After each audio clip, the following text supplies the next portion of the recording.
ናሬሽኑ ያስፈልጋል ሁላችንም የተከዜ ዘዎች ነን እንጂ ለመጣ ለሄደ ተወሳጆች አይደለንም የሚል ትውልድ ያስፈልጋል የሰማዕታት አደራ አለብን ቃል የእምነት ዕዳ ነው ወልቃይት ጠገዴ በግ የምድር ነው ቃል የእምነት ዕዳ ነው ወልቃይት ጠገዴ ጎንደር በግ የምድር ነው ሌላው ልብ ልንለው የሚገባና የትግላችንን መዳረሻ የሚፈትኑ ጉዳዮች ነው በደንብ መነጋገር ያለብን ነው የትግላችን መዳረሻ የሚፈትኑ ጉዳዮች አሉ አንዱ አይቀሬው የወያኔ ተነግ ጦርነት ነው ይሄ በሁለት ነገር ነው በተፈናቃይ መመለስና ለመመለስ ጋር ተያይዞ የአስተዳደሩ መዋቅር ፈተና ውስጥ መውደቅ ይኖራል ጠለምት ላይ አይተነዋል ራያ ላይ አይተነዋል ይሄ በእነሱ ቋንቋ ነው የተፈናቃይ የሚለው ስም ሰፋሪ ነው በእኛ ቋንቋ ትክክለኛውም ማለት ነው ስለዚህ በተፈናቃይ መመለስና ለመመለስ ጋር ተያይዞ የአስተዳደሩ መዋቅር ፈተና ውስጥ ይውደቅ ይፍረስ ሚል ሐሳቦች ሊመጡ ይችላሉ ራያ ላይም ጠለምት ላይም የተተገበረው ይሄ ነው ስለዚህ ተፈናቃይ አንዱ ፕሪቶሪያ ያሉ የሚያጎሉትም እንትሚሉትም ተፈናቃይ ስናስገባ አዛው ሳለ ዲስማንትል ይሆናል ብሎ ነው የሚያስቡ ስለዚህ በዚህ ሰዓት ምንድነው የምናደርገው የሚለው መነጋገር አለብን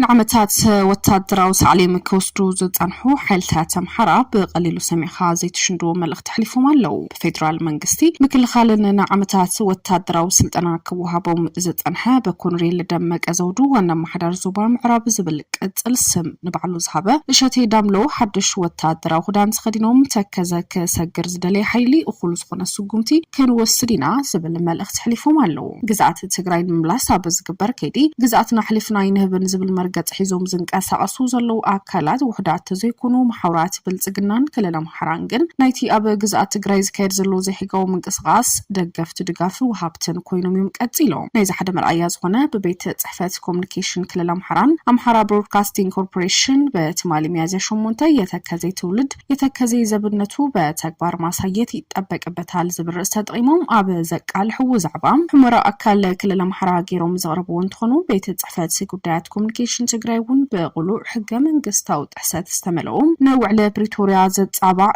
ተኻሽሓይ ዜና ክብል ይገልጽዎ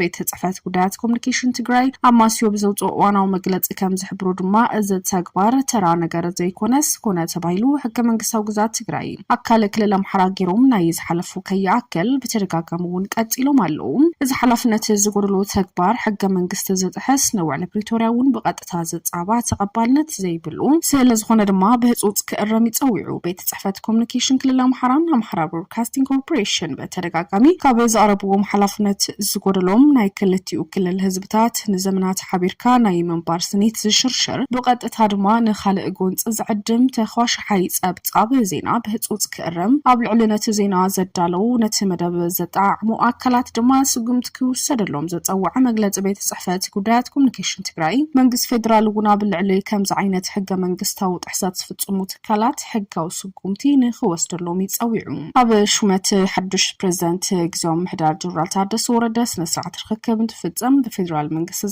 ዝቐረበ እማመ ሲዒቡ በዓል 8 ነጥብ ዘለዎ ትሕዝቶ ተመዛበልቲ ምዕራብ ትግራይ ዝሰፈሮ ካልኦት ብቕልጡፍ ናብ መረበቶም ክምለሱ እዮም ዝብል ስምምዕነት ዝተነበረ እንትኸውን ዝግበሩ ስምምዓት ኮኑ ድሒሮም ዝፍረሙ ጽሑፋት ግን ምዕራብ ትግራይ ኣብ ወረቐት ጥራሕ ዘትረፉ ይመስሉ እቲ የተከዘ ዘብነን በዝብል ዝተርኣይ ምንቅስቃስ ሓይልታት ሰራዊት ንህዝብታት ኣምሓራን ትግራይ ንምውዳእ ዝኣለመ ውዲት ክብል ድማ ህግደፍውን ምላሽ ይብሉሎ ኣብ ቀረባዋን ነቲ ኣብ ክልላት ኣምሓራን ትግራይን ዘሎ ፖለቲካዊ ኩነታት ንምጥምዛዝ ሓደ ድራማ ከፍብረከ ቀኒ እዩ እቲ ድራማ ድማ ድሮ ውዕለ ፕሪቶሪያ ዝፈረመሉ ዝነበረ ህሞት ተደሪሱ ዝነበረ እንትኸውን ሕመረቱ ድማ ንሓይልታት ፋኖ ካብቲ ውዕለ ኣሊኻ ንሕወሓት ውን ብነዊሕ ገመድ ኣርሲርካ ብጉዳይ ኣኽረርቲ ቦታታት ኣብ ዘይውዳ ደምነት ንምእታዊ ነይሩ እቲ ውዲት ኣብ እዋኑ ስለዘይሰለጠ ግን ማለት ውን ሓይልታት ፋኖ ብረቶም ኣብ ክንድና ብትግራይ ናብ ኣብይ ኣሕመድ ስለዘቕንዑ ምስኡን ሓይልታት ትግራይ ኣብ ከቢድ ፖለቲካዊ ዝሕተላ ስለዝተበራበሩ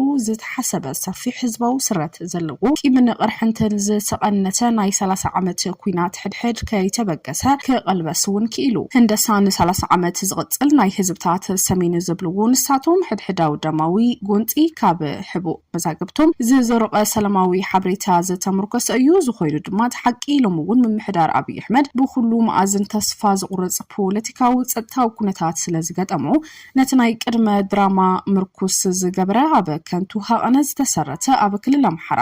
ብየተከዘ ዘበ ሰራዊት ዝተሰየመ ናይ ምልሻታት ጥሩፍነት ብምጥፍጣፍ አብ አኽረርቲ ቦታታት ዝብሎም ከባቢታት አስፊሩ ምትኽታኸ ብምፍጣር ድማ ህዝብታት አምሓራን ትግራይን ከዋድእ ህርድግ ይብላሉ ዝበለ እቲ ብፍሉይ ድርሰት ግን ድማ ሎሚ እውን ሓይልታት ፋኖ አይ ክጽምበርዎም እዮም ሓይልታት ትግራይ እውን ካብ ንበሪ አማን ዘማዕዱ አንፈቶም ኣይኽእሉን እዮም ኩሎም ወገናት ንቅድሚት እዮም ከማዕዱ አፈሙዞም ናበይ የቕንዑ ቀዳምነቶም ፈጺሞም እውን ከም ዘይስሕቱ ድማ አፍሊጡ እዩ ክብልዩ ህግደፍ አፍሊጡ ዘሎ ብርግጥ ህግደፍ አብ ዘይምልከቶ ዛዕባታት ብርክት ዝበሉ ሪቶታት ከብ ዝጸንሕ እንትኸውን ብፍላይ ድማ ብናይ ትግራይ አጀንዳታት ካብ ውሽጣዊ ዛዕባታቱ ገዲፉ አብ ናይ ትግራይ ዛዕባታት ድማ ይምልከተን እዩ ክብል እውን ዝስማዕ እዩ